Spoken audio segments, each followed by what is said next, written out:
Hello, everyone, and welcome back to the RMTV Women's podcast. This is episode 116.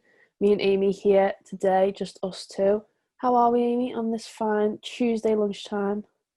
I'm alright. It's raining outside and I always feel like my mood's dictated by the By weather. the weather. So I'm like, okay, a little bit tired, a little bit probably alongside the whole of the country is the same. But yeah, we live and we move. We move, yeah. I mean, yeah. I was just saying, it was supposed to be raining like all day today, and it just hasn't rained since like I woke up. And like I was kind of like doing my plans around it, so I'm like, do I brave going for a walk after this, or Just take a brolly with you. I don't own a brolly. A hood. I'll just have to take my big coat and just hope for the best, I think. Just don't go too far, just go for a little wander and then rein it back in. I might just go local, you know. Oh yeah, around the block. Stay within me. Is it me 5 mile? I'm allowed, is that it? Your postcode. My postcode, yeah. Let's go around the block, yeah. But yeah, a couple of talking points on today's podcast.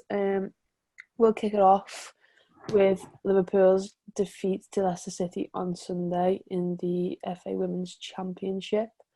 Obviously, not ideal, not the result that we were hoping for. It's obviously been a very tough week, with obviously Jepson leaving. The shock of that, obviously then going into one of the biggest games of the season, if not the biggest at the moment for us. It started off well. I thought we started playing well. Obviously, we take the lead through Missy Bokane's a great work team goal. Oh, what a goal! Yeah, really good. And I thought, when we went 1-0 up, I was like, yeah, come on, yeah. Like, it's what we needed. We needed a goal to go in at half time, maybe 1-0, or if it was 0-0, I would have been fine with that at half time. But I don't know, when they scored their pen and it was 1-1, I was kind of a bit like, I was a bit on edge a little bit. Oh yeah. Obviously, looking at the bench, we had a strong bench. Lawley, Fernie, Jess Clark was back on there. You know, there was loads of people who could have came on in the second half, made an impact. But I don't know, the defeat kind of sort of throws a little spanner in the works of our promotion hopes right now. 11 points now separate us and Leicester, who are at the top. Like, what's just your thoughts really on what that now means for us, like, going forward the rest of the season? I don't know, I just feel really like actually kind of like down about it, because I think it felt like it could potentially have been one of them games where, you know, sometimes the luck's on your side because of circumstances obviously outside of football. You thought, okay, maybe we're going to be treated nicely here and maybe we're going to come out on top and get a result that everyone kind of needed and deserved. Obviously that didn't necessarily turn out to be what happened. It just kind of feels at the moment there's definitely like a kind of dark grey cloud around the club and the team at the moment. I think last week was just horrible for everyone involved. And then to obviously lose as well against a team that, to be honest, were there to be beaten on the day. I think they can probably play a lot better than they did, and we definitely in that first half especially were on top of them. I thought we were playing really, really well. And obviously an early goal always helps, and it's probably something that we don't actually see enough of sometimes with the team. So that was really nice. And yeah, it's unfortunate that we were kind of knocked in our stride because of a penalty. And I think it probably could have been avoided. And now that's what kind of struck us off track, really. And then obviously the red card, which in my opinion, when we both looked back, it didn't actually look like a red card. Fair enough, definitely a foul, definitely a yellow, but I don't think it probably was a red card at all. No. But I mean, those things go against you. Like sometimes you're clear from them, and sometimes you get punished for it. And yeah, it's just one of them things. But I said to you, I just don't see like what the path is now. What's going to happen? It just now feel, like you said, 11 points off Leicester at the top. It feels an awfully large mountain to climb. Yeah. It really does. And with only, I think you said to me yesterday or the other day, 7 games left to play. Yeah. It's looking like quite a task. I mean, you've got to stay somewhat positive, but if you look at the odds that are sort of stacked against us at the moment, I don't think you can say it's likely, that putting it that way. I want it to be, and I think we have the players to do that, but with the current circumstances and what's going on, it doesn't feel like it's gonna work out that way. Yeah, I think it's 8 games now because of the London Bees one. If that's like rearranged or whatever will happen with that, who knows? But it's likely to be rearranged at some point. So 8 games left, so that would be, I think, 24 points that we can get, which is, is still possible. But then also, if you think about the form that Leicester are on, you've got Durham in the mix, you've got Sheffield United are now above us. When we beat Sheffield United the other week, that was like a huge moment in what was, the title race kind of. That was a huge win for us. And now it's only 1 point, but Sheffield are sit above us. We're in 4th. The goal always this season has been promotion. There's never been anything else that we've focused on.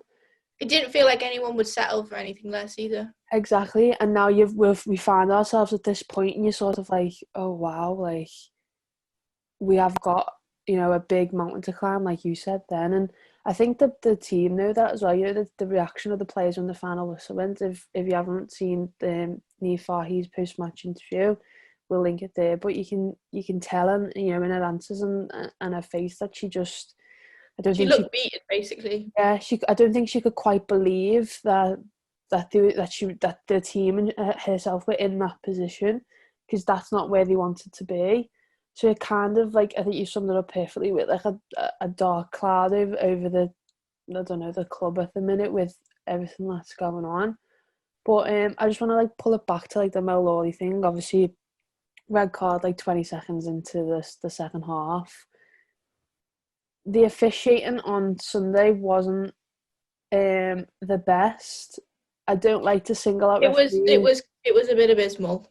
Yeah, I don't like to single out referees because it kind of almost feels like we're going, oh well, if they didn't do this and that didn't happen, and we'll hold our hands up, and Leicester are a really good side. There was feisty challenges going in from both teams, but at one point Razza Rabbits was literally shoved into the advertising board. The noise that made. That was, you could see the reaction of even the away bench, the Leicester bench. Everyone was sort of like, oh my God. I don't even think the player was showing a yellow card for. I think she had a small talking to. Lucy Parry pure got annihilated at one point in the second half. Swiped. The player didn't even get spoken to. And like I said, we threw some feisty tackles in there as well, but I don't know. It's one rule for one and one rule for the other sometimes, and that's not just in our games. That's in across the whole board. There's. I think we've mentioned it before. There's been plenty of podcasts where we've talked about refereeing, but it kind of almost feels like sometimes that's what holds the game back. In that, if you don't have a good referee, the game doesn't go as smoothly or as well as you'd expect it to for both teams. 100%. I think it's more like if the refs were being consistent with every decision that they made, I don't think we'd be having this conversation. So if there were a couple of yellow cards given out for either team for similar challenges or fouls, I don't think it would be fair for us to sit here and say we feel hard done by for it. Because at least then it's consistent. But I think that's where fans get frustrated. So obviously in this case, especially Mel Lawley gets a red, which is obviously awful for the team, especially after 20 seconds of being on the pitch at a half-time substitution, which it ruins the it ruins the game from a Liverpool perspective, doesn't it? And then you obviously look at the challenges on Lucy Parry, which weren't too far away from the tackle that Mel put in. Already did, yeah. Yeah, so then you go, well, as you said, why is it one rule for one and one rule for the other? And I don't want it to sound like we're making excuses, because at the end of the day, they scored a goal from open play as well, which was which a really was, good again, goal as well. that wasn't influenced by anyone else. That was just sheer good football from Leicester.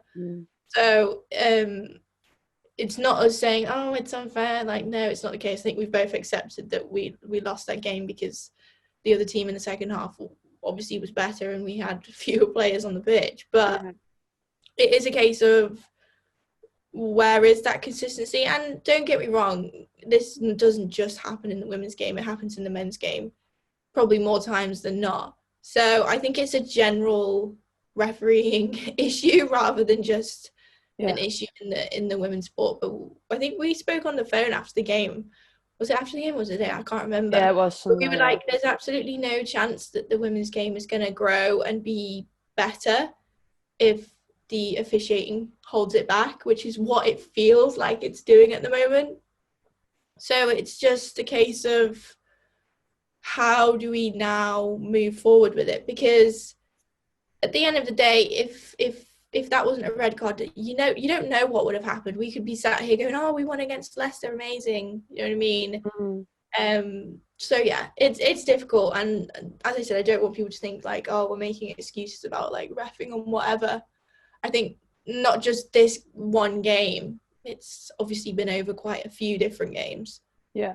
So it's just frustrating, and hopefully, obviously over time, it's going to take time for things like that to improve. But we're probably more just aggravated because of the situation. Yeah, definitely. I think obviously what's happened in the last week or so has obviously had a huge impact on everyone. But you know, our next game now isn't until the 7th of February. It's Charlton away. You kind of almost, I don't know, maybe if we'd have won, you'd think differently about it. You think, oh, the break's a welcome break, but you kind of almost just want the next game to come, so you can sort of forget about one, focus on the other, and, you know, if we win, everything sort of feels, well, not better, but like you feel okay again. You can sort of, right, we've got one out of the way, we've got 7 or 6 or however many more to go. Let's just focus on them ones. But now you're sort of dwelling on that defeat for another week. It puts it, into perspective for the club. Like, obviously that was Amber Whitley's first game in charge with Jepson gone. You don't know what the manager situation's like. You don't know if any new players are coming into the team. You've just got no idea. Everything just sort of seems up in the air at the minute. You kind of just don't know what's basically going to happen next, and that's not exactly a nice feeling to have. You know, you've gone from, you know, before Christmas, I think we were in like a decent place. You know, you felt all right about it, and then you have one game postponed, and the next, and then you have one defeat, and everything just feels like, oh my God, yeah. Basically, it's quite hard to try and like be optimistic about something that seems like so unrealistic now. Like, 100%. Yeah, like promotion was the one goal, and now it almost feels like it's gone for us, which is horrible to say, because, you know, we still can get quite a few points. You know, for all we know, Leicester, Sheffield and Durham might all drop off, but that seems like a very highly unlikely, you know, to happen. So it kind of almost feels like a punch in the face type of thing, and you're just like, oh. It feels like you're in a ring with Anthony Joshua and it keeps whacking you. Yeah, and you're just like, stop, please. You're just like, I need a minute.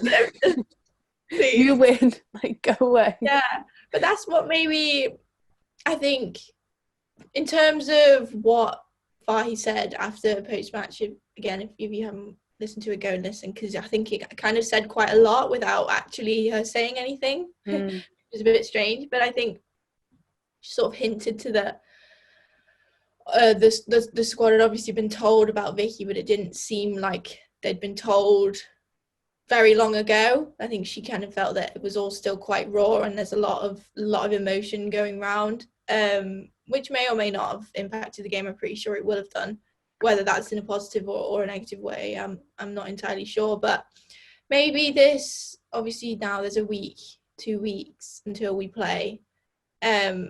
Maybe that is kind of a bit of healing time that these players can have, and to sort of really get their head around the situation, what's going on. Obviously that Leicester defeat is going to really hurt on top of everything else that's been going on. So maybe it is a bit of time to mentally sort of just take a step back for a week, because it's a horrible thing to have to go through.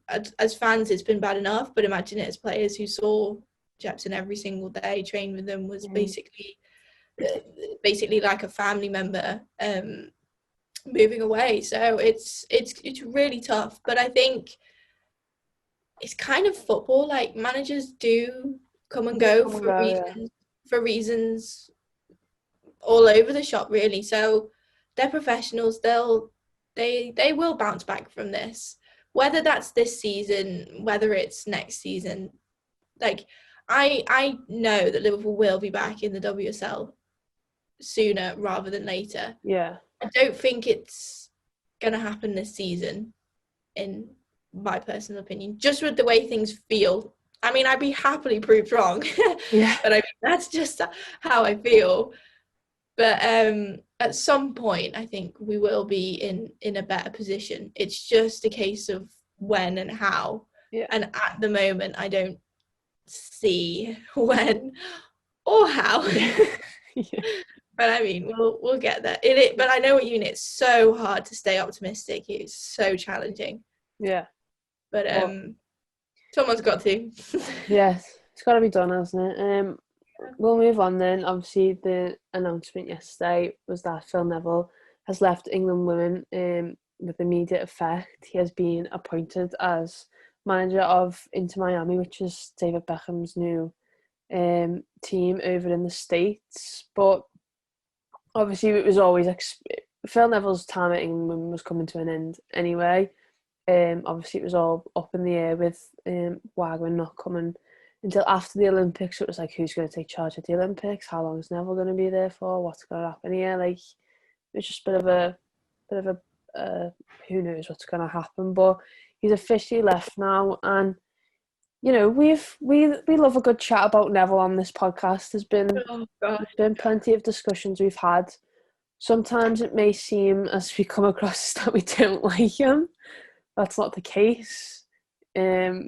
He's had, to be fair to him, he's done a lot of good things for this England women's team over the last couple of years. He's been in charge. Obviously, we had the Good She Believes Cup in 2019. You know, we then got us to the semi-final of a Women's World Cup, like, where we got beat by like the best team in the world, like, narrowly. You know, so there's been some good moments. He's obviously brought up some youngsters through and gave players the debuts and integrated some really good players into that England women's squad. But it kind of feels like a good moment to sort of let him go and like look forward now to what is a really important next couple of years of this England women's team, kind of. 100%.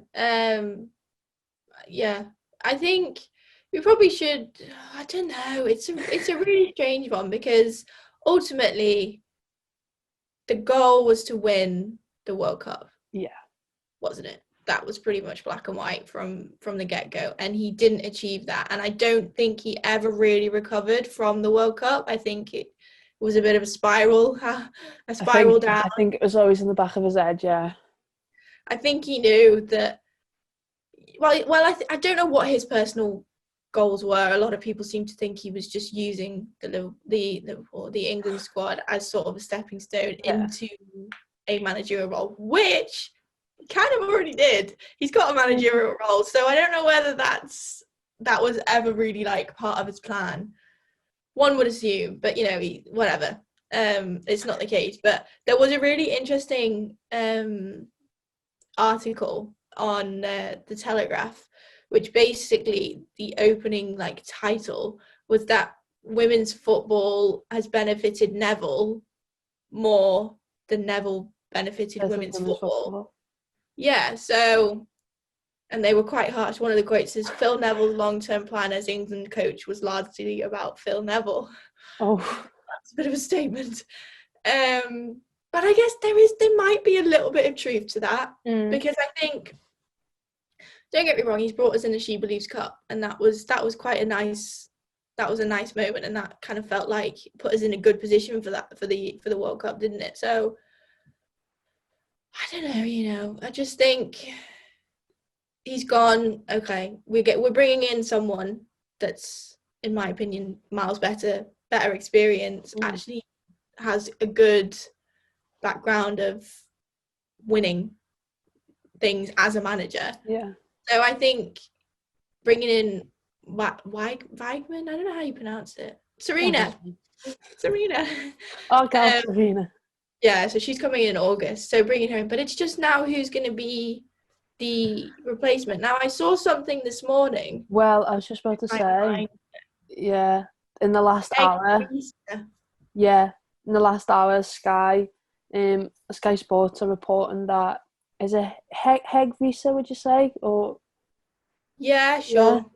Yeah, that sounds about right to me. Is set to become England Women interim boss after Phil Neville exit. She will replace Neville until Wagner comes in to take the job on a full-time basis in September. She has been working as a coach within the successful USA Women's national team setup and is Norway's most capped player of all time. So it's kind of like, thinking about it, there's nothing really in the next 12 months leading up to the Olympics. It's probably a really important time in terms of obviously selecting your squad. Obviously, you can have England, Wales, Scotland players, a couple of others. Like, it's a mixed team for the Olympics, so it's a huge time in order to impress someone. Does this mean that she's going to be the one to take over for the Olympics as well? Is she going to be the whole time? I have no idea. You'd assume so, if they're gonna put someone in place now in order to select the squads and then take that. Oh yeah, to the Olympics. Well, she'll be in charge right up until August. Yeah, until the appointment switches. Yeah, so it's a really crucial time. To be completely honest, don't know a lot about it. Obviously, if she's worked within the USA setup and she's obviously Norway's most capped player, then she's clearly. She knows something about football. She clearly knows a lot about women's football, so it's a welcome appointment if if she can do the job as well as we would like to. But it's kind of weird thing. I think the FA would have very much preferred Phil to stay in that role until the handover to Serena Wagner takes place. Yeah, because I think it's just then easier. Phil knows the players. He probably already had an idea of maybe the squad that he wanted for the Olympics. We're certainly looking into it anyways. And now obviously you're bringing someone who's not familiar to some of the players in and then asking them. I mean, if we go and win it, absolute result. Yeah. Someone clip this. Yeah. But it does seem a bit strange, but obviously it's because circumstances, he's got this Inter Miami job. He's gone. Yeah, he's having a great time. I'd love to go live in Miami. I know, but yeah, come up smelling the roses there, Phil. I know. He's in the big life now. But no, yeah, I don't know. I'm a bit impartial to it. I mean, there's like nothing you can do. We're obviously bringing in someone that's amazing, but you need someone now to fill that role until that person comes in. Yeah, and I think the good thing with England women is it's quite a settled squad. You kind of always know who's going to be within the the camp, who's going to be picked for camps and who's going to be in squads and stuff like that. You kind of always have a rough idea of who's going to. Because obviously sometimes injuries or players who come in, young players who come in and try and impress and stuff like that. But like I said, it's quite a settled squad. You're never really unsure of what's going to happen with the team. But just like looking at Reiss at the minute, she won Olympic gold with Norway at the 2000 Olympics. So, she loves a good Olympics. Loves a nice little win, yeah. Loves a nice little win in the Olympics. So, who knows? Yeah, she's won a lot. We'll have to So see what happens, isn't it? yeah, it's kind of nice though that they haven't. I mean, this has probably been set in place for a couple of weeks, you'd like to imagine, but it's kind of nice that it's not something that we have to sort of dwell on anymore. Like, kind of have to think, oh, what's And going to one happen day, yeah. there? You kind of know now, okay, well, this is happening, this is what's going to happen. So, it's a welcomed appointment if we could walk away with It all goes to gold. plan. Yeah, definitely. Yeah, We'll just quickly end on, obviously, Phil Neville leaves England and Jane Ludlow leaves Wales within, I think it was in about 15 minutes of each other. Yeah. It was like the other week when loads of WSL managers left, all within the space. Must be something in the international air. Yeah, in the international air. Ludlow was with Wales since 2014 and managed them for more than 50 games. So obviously it was a big chunk of her managing career there. She has got another role set up. She's doing technical leadership team at FIFA. But I did see yesterday that that's not a set in stone full-time role. Like, she can, look at other managerial options, which kind of gets Who is a manager?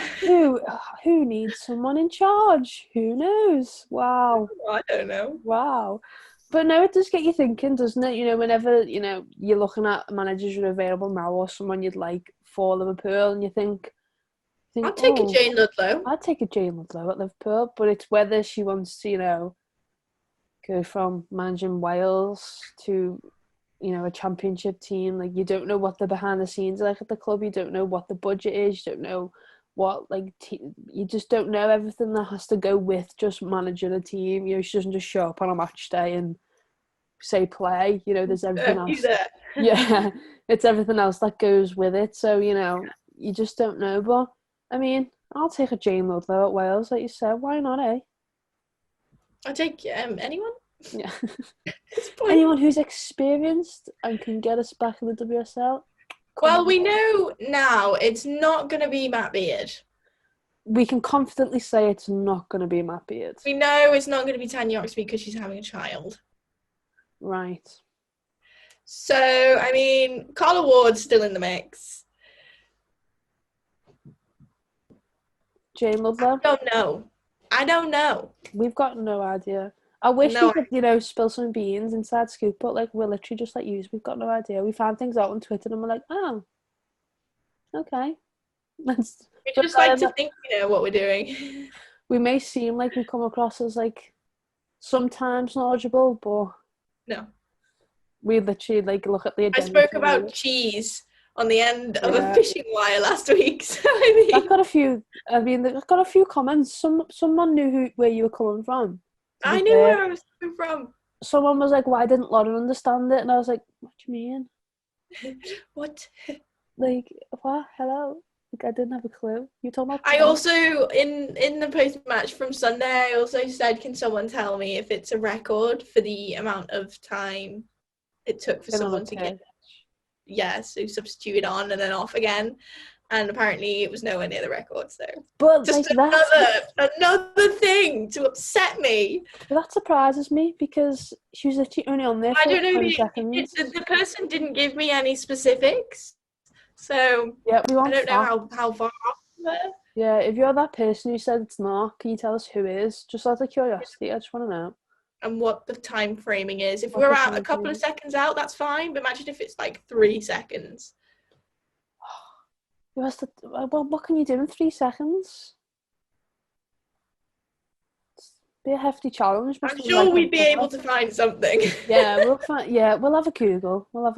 But I mean, if you know, let us know in the comments. Save us, wandering around on Google for ages. But yeah, that's everything. That's what we wanted to talk about. Hopefully, we haven't missed anything out. Another podcast down. Episode 116.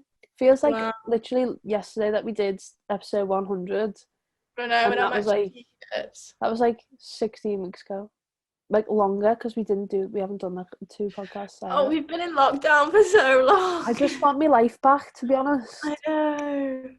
I just want my life back, but you know what? We're in it together, guys. We can get through it. On in this together, and we know where we are. We're all stars, and we see that. Thank you. That was lovely. If you're still watching, I hope you enjoyed the High School Musical. If you're still watching, comment down below. High School Musical. There'll be no comments saying High School Musical. No. Oh dear. No. But yeah, thank you very much for watching. Remember to like the video, comment, subscribe to the channel. We hit 1,500 subscribers a couple of days ago, which we were really happy about. So if you haven't already, please subscribe, hit the notification bell so you know when we upload. Yeah, and we'll see you all soon with a new video. Bye. Bye.